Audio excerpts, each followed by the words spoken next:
This is the second time I have to get up today and, talk about this Emiru situation. And again, I am putting this on my main channels along with the others because I think this is very important and I'm actually pretty frustrated.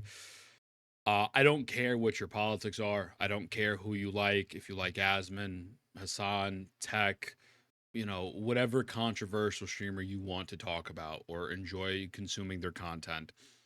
Twitch does not care about anyone's safety.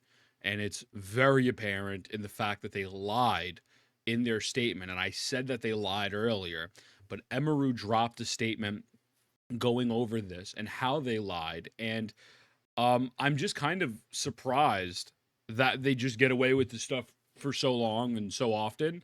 And I'm more concerned for just people's safety going to TwitchCon and present at TwitchCon.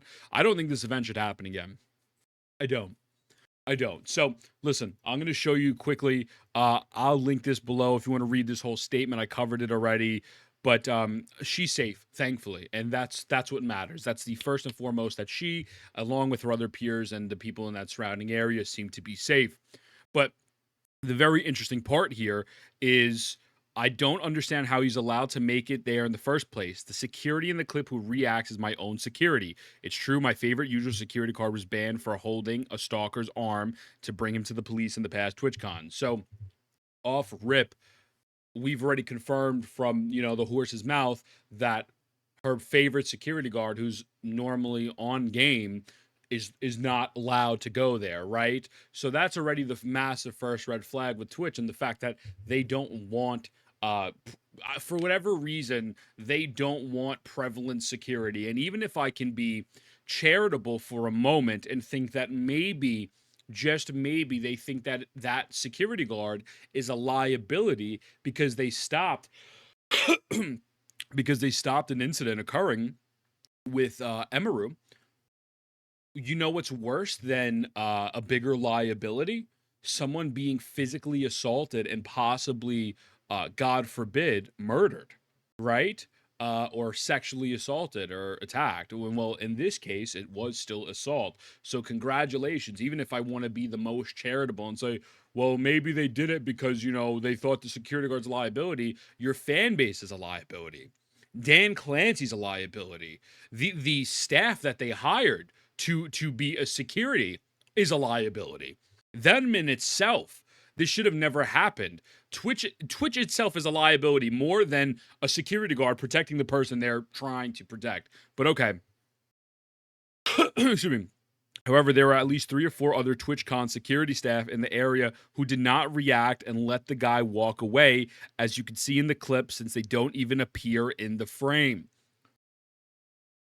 I'm going to show the clip again, but I'm going to show specifically the part where bro walks away. So he tries to attack her. Now, Emiru's security guard pushes him away. Now watch this. I'm going to move my camera quick.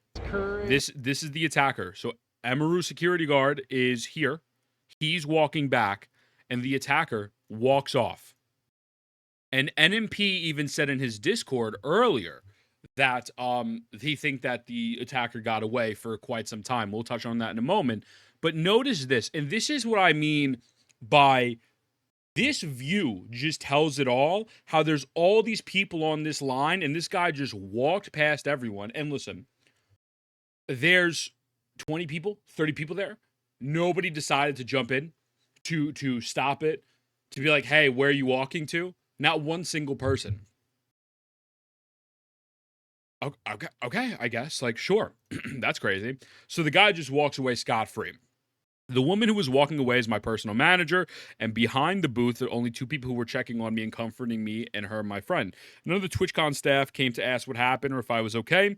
My friend who was present told me Twitch security was also behind the booth afterwards, joking about how they didn't even see what happened and immediately laughed and moved on to something else. If no one is checking if I was okay or if I needed anything, then they let the guy run away initially. I have no idea what anyone hired to keep the event safe is doing. They're doing nothing. They're doing nothing. And this is where it gets even worse. And this is why I think Amazon needs to come down. They need to strike. They need to raise hell. They need to strike on everyone. Dan Clancy, the venue, whoever it needs to be. Because Twitch just straight up lied. So let's look at this. In Twitch's statement, they said the guy was immediately caught and detained. I'm sorry, but that's a blatant lie. He was allowed to walk away from my meet and greet, and I didn't hear he was caught until hours after he attacked me. It felt like it only happened because my manager was pressing for it, not because TwitchCon staff were present. And she pretty much talks about how she doesn't feel safe going back to TwitchCon. It's the 33rd biggest streamer on the platform. The 33rd biggest streamer on the platform. And if they are incompetent to the point where they're not going to keep Emiru safe, how would I trust them to keep myself safe, my loved ones safe, my friends safe that are there currently? I wouldn't. I would never go to a TwitchCon, a Twitch-related event, ever again. And a lot of people are feeling this way because of the fact that they lied in their statement, and then this even happened. I don't know what to say other than all of these people should be released. They should be hefty fined. I don't know if TwitchCon should happen ever again, but it's clear, it is very, very clear that they do not care, and everything that they say is bullshit. Okay, Again, I don't care who you like, who you don't like. Online stuff is online stuff. These are people's real life safety in jeopardy. And the lack of preventability. I mean, again, you're supposed to be preventative, not reactionary. But Twitch doesn't follow by those rules. And I think this is going to be a big shitstorm for Twitch. I hope it is. I hope it's a big shitstorm. I hope it's a big problem. Because, again, they don't care. They're profiting millions and millions and millions and millions of dollars off of streamers, off of smaller streamers, bigger streamers. Kai Cenat just hit 1 million subs. One sub is $6 US. You do the math. That's $6 million in subs alone. You would think they should do their fucking due diligence to hire competent security. And if it's the venue's security's fault, fire all of those motherfuckers too. If you're holding an event knowing thousands of people are coming, what happened to the extra security?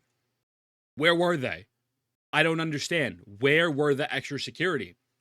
And then you lied about, if they can lie about one of their biggest streamers, why would they not lie and say anything to save face for fucking any other smaller streamer?